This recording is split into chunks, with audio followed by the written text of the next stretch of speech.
14 अगस्त 1947 की वो रात, एक ऐसी रात जिसे इतिहास ने आजादी की पूर्व संध्या कहा, लेकिन करोड़ों दिलों ने उसे आंसुओं की अंधेरी रात के नाम से याद रखा। वो पल जब पूरा हिंदुस्तान सांस रोक कर खड़ा था। हर गली, हर चौपाल, हर घर में सिर्फ एक ही सवाल गूंज रहा था, बस कुछ घंटे और फिर हम आजाद होंगे। लोगों की आंखों में सपने थे, दिलों में उम्मीद थी और रग रग में आजादी की खुमारी दौड़ रही थी। लेकिन किसी को अंदाजा नहीं था कि सुबह की पहली किरण से पहले ही यह आजादी लाखों लोगों के लिए एक ऐसा जख्म बन जाएगी जो आज 77 साल बाद भी भरा नहीं है। सोचिए, जिस धरती पर सदियों से लोग साथ रहते आए थे, उसी धरती को एक रात में 2 टुकड़ों में काट दिया गया। एक लकीर, सिर्फ एक लकीर, और उस लकीर ने रिश्ते, घर, गांव, खेत, यादें सब कुछ चीर कर रख दिया। अंग्रेज जा रहे थे, लेकिन जाते जाते उन्होंने अखंड भारत के सीने में ऐसी आग लगा दी जिसे बुझाने के लिए 10 से 15 लाख मासूम लोगों का खून बहा। भारत और पाकिस्तान दोस्तान 2 नए देश बने, लेकिन उस रात कोई नया देश नहीं बना। उस रात सिर्फ लाशें गिरीं, चीखें उठीं और इंसानियत हार गई। जहां दिल्ली, मुंबई और कलकत्ता में आजादी का जश्न मनाया जा रहा था, वहीं पंजाब और बंगाल की गलियों में खून की नदियां बह रही थीं। ट्रेनें चल रही थीं, लेकिन उनमें यात्री नहीं, लाशें भरी थीं। स्टेशनों पर सन्नाटा नहीं था, वहां मातम पसरा था। लाखों लोग अपने ही घरों से बेघर हो गए। कोई अपने बच्चों को कंधे पर उठाए भाग रहा था, तो कोई बूढ़ी मां को सहारा देकर। किसी को पता नहीं था कि मंजिल कहां है, बस इतना पता था कि यहां रुके तो मौत तय है। अखंड भारत, वो भारत जहां कभी हिंदू, मुस्लिम, सिख, ईसाई एक ही मिट्टी के बेटे थे। 1857 की क्रांति में कंधे से कंधा मिलाकर लड़े थे, लेकिन अंग्रेजों की डिवाइड एंड रूल की पॉलिसी ने धीरे धीरे जहर घोल दिया। अलग स्कूल, अलग नौकरियां, अलग पहचान, धर्म को हथियार बनाया गया और भाई को भाई के खिलाफ खड़ा कर दिया गया। सबसे हैरानी की बात यह थी कि जिस शख्स को भारत के बंटवारे की जिम्मेदारी दी गई, सर सिरिल रैडक्लिफ, वो कभी भारत आया ही नहीं। न जमीन देखी, न लोग देखे, न दर्द समझा। सिर्फ 6 हफ्तों में नक्शे पर लकीर खींच दी गई, एक ऐसी लकीर जिसने पंजाब और बंगाल को चीर दिया। गांव आधे हो गए, परिवार टूट गए और लोग सुबह उठे तो उन्हें बताया गया, अब तुम इस देश के नहीं हो।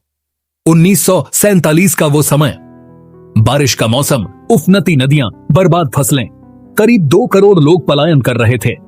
हिंदू और सिख पाकिस्तान से भारत की ओर और मुस्लिम भारत से पाकिस्तान की ओर। ट्रेनों की छतों पर लोग बैठे थे, डिब्बों के बीच लटकते इंसान। ट्रक, बैलगाड़ी, साइकिल, जो मिला उसी से जिंदगी बचाने की कोशिश। आजादी कुछ के लिए ब्लेसिंग थी, लेकिन लाखों के लिए कर्स बन गई थी। राजनीति ने आग में घी डाला, धर्म के नाम पर पार्टी बनी और मोहम्मद अली जिन्ना की जिद ने हालात को और बिगाड़ दिया। एक अलग मुल्क की मांग, जिसकी कीमत भाईचारे ने चुकाई। जब 14 अगस्त की शाम नेहरू जी अपने ऐतिहासिक भाषण की तैयारी कर रहे थे, तभी लाहौर से एक खौफनाक खबर आई। हिंदू और सिख इलाकों की पानी की सप्लाई काट दी गई थी। प्यासे लोग बाहर निकले और मार दिए गए। हिंसा भड़क चुकी थी, पूरा उत्तर भारत जल रहा था। और ठीक रात 11:55 पर जब संसद में नेहरू जी ने कहा, at the stroke of the midnight hour, तब पूरा देश आजाद हुआ। लेकिन उसी वक्त कुछ लोग अपनी आखिरी सांसें ले रहे थे। रिफ्यूजी कैंप्स, जहां बच्चों के पास कपड़े नहीं थे, महिलाएं हाथ जोड़कर रोटी मांग रही थीं, भूख से बिलखते मासूम और तपती जमीन पर बैठे बुजुर्ग। लोग खाना पाकर ऐसे मुस्कुराते थे जैसे जिंदगी वापस मिल गई हो।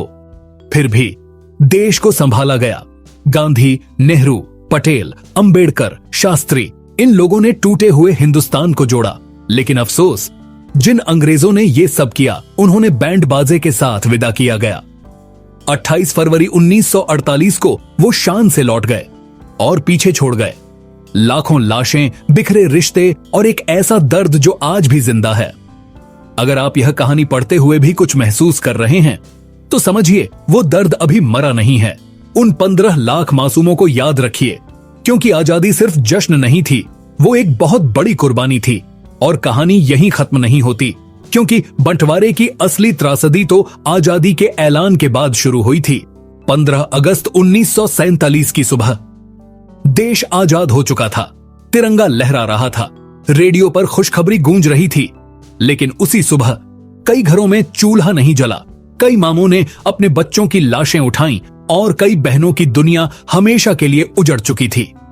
सोचिए उस मां के बारे में जो रात के अंधेरे में अपने 3 बच्चों को लेकर भाग रही थी। एक बच्चा हाथ में था, दूसरा पीठ पर और तीसरा उंगली पकड़े चल रहा था। भीड़ में धक्का लगा, उंगली छूट गई और फिर वो बच्चा कभी नहीं मिला। उस मां ने पूरी जिंदगी बस एक ही सवाल खुद से पूछा, अगर उस रात में थोड़ा और मजबूत होती तो क्या मेरा बच्चा आज जिंदा होता? पंजाब के गांवों में पूरा का पूरा सन्नाटा छा गया था। जहां कल तक हंसी गूंजती थी, वहां अब सिर्फ जलते हुए घर और राख के ढेर थे। कुएं लाशों से भर चुके थे। इतिहासकार बताते हैं कि कई गांवों में इतनी लाशें थीं कि उन्हें जलाने की जगह भी नहीं बची। ट्रेनें, जिन्हें उम्मीद की सवारी कहा गया था, वो मौत की चलती फिरती तस्वीर बन चुकी थीं। कई बार ट्रेन स्टेशन पर पहुंचती और दरवाजा खुलते ही अंदर सिर्फ खामोश लाशें मिलती। ना कोई आवाज, ना कोई कराह, बस खून और सन्नाटा। और सबसे दर्दनाक बात, इस हिंसा में कोई जीत नहीं रहा था। हिंदू मर रहे थे, मुस्लिम मर रहे थे, सिख मर रहे थे, मर रही थी इंसानियत। महिलाओं के साथ जो हुआ वो इतिहास के सबसे काले पन्नों में लिखा गया। इज्जत बचाने के लिए कई माओं ने अपनी बेटियों को खुद कुओं में धकेल दिया। कई बहनों ने जहर खा लिया, कईयों को जबरन उठा लिया गया और फिर कभी उनका नाम तक नहीं लिया गया। आज हम इंडिपेंडेंस डे पर तिरंगा लहराते हैं, देशभक्ति के गाने बजाते हैं, लेकिन शायद ही कभी सोचते हैं कि इस आजादी की कीमत क्या थी।